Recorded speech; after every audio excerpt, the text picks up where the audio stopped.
The Loomis Fargo headquarters in Charlotte, North Carolina, became the scene of an audacious crime on October 4, 1997. On that day, a staggering $17.3 million vanished from the company's heavily secured vault. The stolen money, mostly in untraceable $20 bills, seemed to have disappeared into thin air. This daring heist sent shockwaves through the city and beyond, marking the beginning of a captivating tale of audacity and betrayal. The scale of the theft was unprecedented in Charlotte's history, captivating the attention of local residents and law enforcement agencies alike. The audacity of the crime, carried out in broad daylight from a seemingly impenetrable vault, left everyone wondering who could have orchestrated such a daring operation. As investigators delved into the case, they uncovered a complex web of relationships, motivations, and consequences that would forever be etched in the annals of American crime. The investigation quickly zeroed in on David Gant, a Loomis Fargo vault supervisor. Gant's wife reported him missing when he didn't return home from work that evening. When authorities arrived at the Loomis Fargo facility, they found Gant's work truck abandoned near the open gate of the warehouse. The vault, typically a fortress of security, stood wide open, its contents conspicuously absent. Reviewing the security tapes provided the first concrete lead in the case. There, clear as day, was David Gant loading duffel bags brimming with cash into the back of a company van. The footage confirmed the authorities' suspicions that Gant was no mere witness but the chief architect of the brazen heist. What remained unclear was how Gant had managed to pull off such a daring feat, and more importantly, where he had disappeared to with such a hefty sum.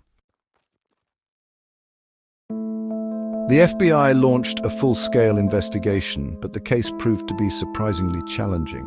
The stolen bills were unmarked, making them incredibly difficult to track.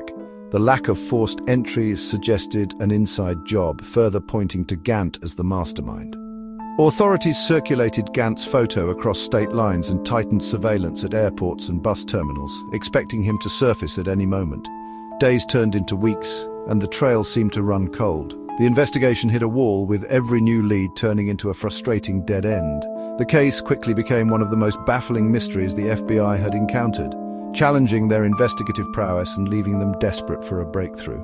The longer Gant remained at large, the more it seemed like he had vanished without a trace, taking his secrets and the stolen millions with him. Section 4. The Fanny Pack Fortune. Just as investigators began to lose hope, a stroke of luck breathed new life into the case. A groundskeeper working in a wooded area stumbled upon a discarded fanny pack. Inside, he found a staggering $3.3 million in small bills, several surveillance tapes from the Loomis Fargo facility, and, most intriguingly, a loaded pistol. This unexpected discovery was a turning point in the investigation. It confirmed the authorities' suspicions that Gant had not acted alone. The presence of the gun hinted at a level of planning and potential violence that had not been initially apparent. The discovery of the fanny pack and its incriminating contents sent ripples of excitement through the investigation, providing a much-needed boost to the morale of the frustrated investigators. Section 5. A web of relationships. The investigation shifted its focus to Gant's personal life, meticulously scrutinizing his relationships for potential accomplices. Kelly Campbell, a former co-worker at Loomis Fargo, emerged as a person of interest. Phone records revealed a flurry of calls between Gant and Campbell in the days leading up to the heist. Pager entries, deciphered by the FBI, contained cryptic messages that hinted at a clandestine collaboration.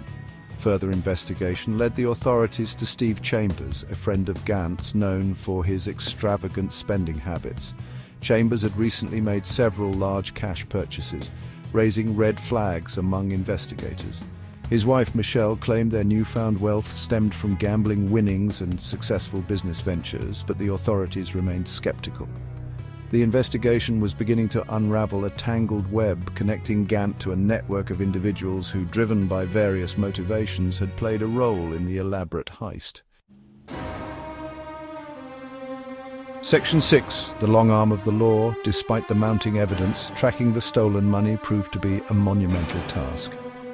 Leads dried up, and it seemed like the perpetrators had vanished into thin air. A crucial break came when a witness at a furniture store reported seeing Gant and Campbell together. Acting quickly, the FBI tracked the duo to a nearby minivan. Wiretaps, authorized by a judge, revealed their plans to move a significant portion of the stolen money to an offshore account in the Cayman Islands and hire a bodyguard for protection. Armed with this newfound intelligence, the FBI moved swiftly to apprehend the suspects. Gant was apprehended by Mexican authorities while attempting to cross the border. Chambers, Campbell, and several other individuals implicated in the conspiracy were arrested in a series of coordinated raids. The long arm of the law had finally caught up with them, bringing an end to their seemingly carefree spending spree and bringing a sense of relief to the city of Charlotte.